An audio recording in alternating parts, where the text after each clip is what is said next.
So Pope Francis is out there saying some popey things. He's an interesting character. He's very hit or miss. Usually when you talk about popes, it's they're miss or miss. Like they just miss like nobody's business. But every now and then he says something that's more reasonable. He's the least bad of all bad popes. I mean, how good could you expect from, a group that is largely known for boinking children and getting away with it? Anyway, so take a look here. This is from the Daily Beast. During his annual speech to Holy See ambassadors on Monday, Pope Francis denounced anti-vaccine misinformation and a, quote, cancel culture that he said prevents nations from being able to work together. Francis urged people to get vaccinated not just for themselves, but for the greater good of society, calling healthcare, quote, a moral obligation. He added the debate over vaccines is a result of people letting themselves be influenced by the ideology of the moment, often bolstered by baseless information or poorly documented facts. He also decried the influence of rich nations that practice ideological colonization through their advocacy for contraception, same-sex marriage, and progressive ideas around gender in other nations. He related this colonization to cancel culture, which he believes under the guise of defending diversity ends up canceling all sense of identity. Okay, so let's respond to this piece by piece. First, the anti-vaccine thing. Is it good that the Pope is like, hey, the vaccine works, you should probably get it? I do think that's a good thing. I also think it's kind of funny, though, that like a religious body is being like pro-science, because it's like, you want to apply that science to other aspects of the way that you view the world? Because if you do it, it's not gonna end up very well.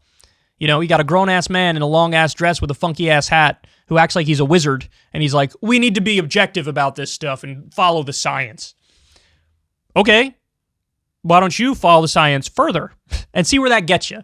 It's not going to get you where you want to be, I'll tell you that much. Okay, now, but there is something missing here. Now, I didn't see the whole speech, and I've read a couple articles on the speech, but I haven't seen any mention of this, and this would be a huge problem. It's more about you got to lift the patent protections for Big Pharma. That's the problem. Again, a lot of people are inverting the conspiracy theory, and they act like the conspiracy is they're forcing this vaccine onto the developing world and on everybody, and that's nefarious. No. The real scandal is that these big pharma companies don't want any generic vaccines made because they can't make money on those generic vaccines. And so with the patent protections in place, all we have is charity for the developing world, and only like 6% or 7% of Africa has even gotten the vaccine. That's just one example. Because they're refusing to allow people to make generics. If they lifted the patent protections, everybody could make generics, and we'd have way more people, millions more people vaccinated. So that's the real scandal. Now, maybe the Pope has said something on this before. I don't know, but that's what you should be talking about. It's fine to go after the anti-vaccine ideology. I do it all the time, but that's not enough. Because the real anti-vaxxers, in a roundabout way, it's Big Pharma. Because they're protecting their own profit margin by not allowing the creation of generics, which would, hurt their bottom line. So they actually functionally are the global anti-vaxxers, because they'd rather have a smaller number of people get the vaccine if it means they make more money, nobody gets a generic version of it, and then they can, when you have all these new variants, they can keep pumping out newer vaccines, tweak the formula so that you have to keep getting the vaccine and they keep making money. So I wish he brought up the patent protection thing. That's more important. Anyway, now let's get to the other point. This is fascinating. So the Pope brought up cancel culture. I'm against cancel culture. Now, what does he mean when he says cancel culture? Well, he lays it out. He says, when rich Western nations push for contraception, same-sex marriage, and progressive ideas around gender in other nations, that's cancel culture. So he's saying you're canceling like conservative traditional values. There's a number of problems with this. One of those problems is, how is the West pushing contraception, same-sex marriage, and progressive ideas around gender, like trans issues, in other countries? How's the West doing that? Maybe the West is pushing contraception, but really the whole point to push contraception around the world would be it would reduce the rate of STDs and reduce the rate of disease as a result of that, and then people would be healthier. But I don't know how much they even do that. I don't think they do that at all. The idea that the West is pushing same-sex marriage on the developing world, how? Where? I don't see that. Has the U.S. put a clause in an agreement with Saudi Arabia that you got to have gay marriage next year or something? No.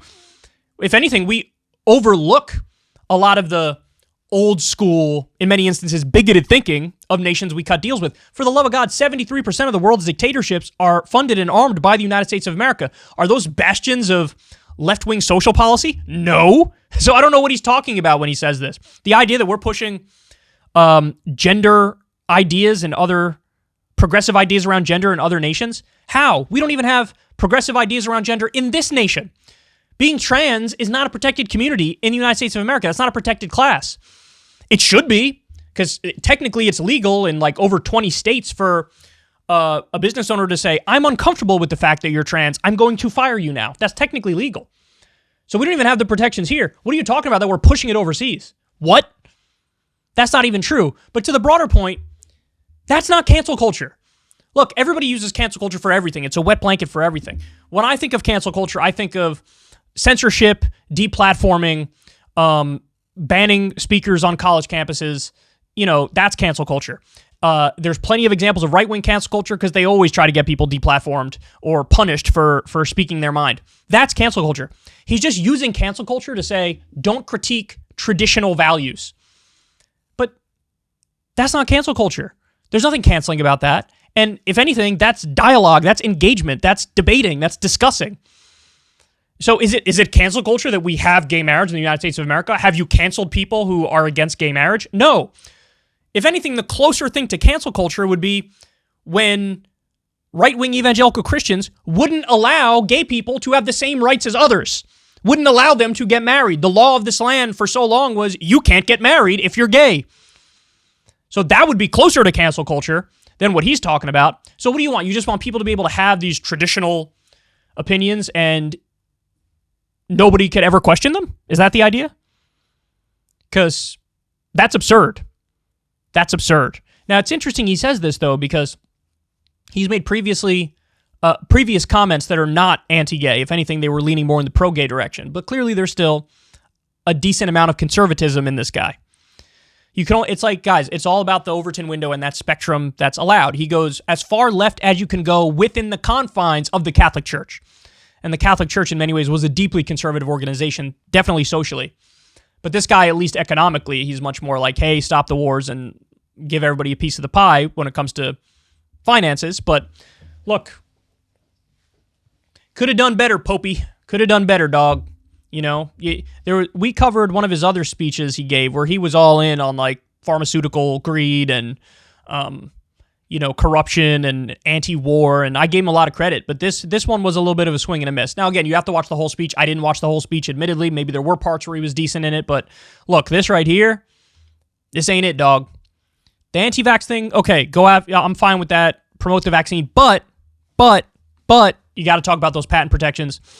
And the cancel culture thing just sounds like a whiny social conservative who's upset that at least in many Western countries, in the realm of ideas, the left is winning.